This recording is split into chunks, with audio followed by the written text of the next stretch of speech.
రావాలి, జరిగిన సంఘటన నుంచి ఎట్లా బయటకు రావాలని మేము ప్రయత్నం చేస్తుంటే ఎట్లా బురద జల్లాలని వాళ్ళ మెదడులో ఉన్న బురదంతా తీసి మంత్రుల మీద. ఉత్తమ్ కుమార్ రెడ్డి గారు నాకంటే ఎక్స్పర్ట్. వాళ్ళు ఈ దేశం కోసం సైన్యంలో పనిచేసిన వాళ్ళు, సైన్యంలో పనిచేసిన అనుభవాన్ని మొత్తం ఉపయోగించి ఈరోజు ఈ సమస్యని అడ్రస్ చేసిన.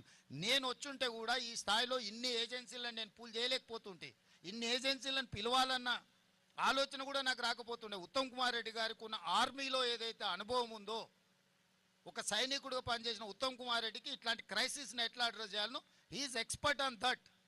ఆయన ఇక్కడ కూర్చొని సైట్లో కూర్చొని మానిటరింగ్ చేస్తే అసలు అర్థం పర్థం లేకుండా మరీ ఇంత దిగజారి మాట్లాడుతున్నారు. ఈయన ఎందుకు ఇట్లా తయారయ్యారు? అధికారం కోల్పోయినారు సరే, కానీ మైండ్ కూడా కోల్పోయారా?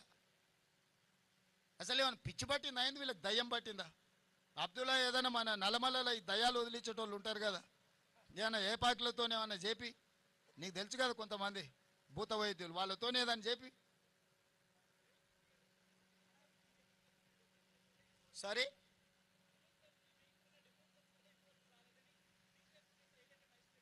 ఏమంటుండో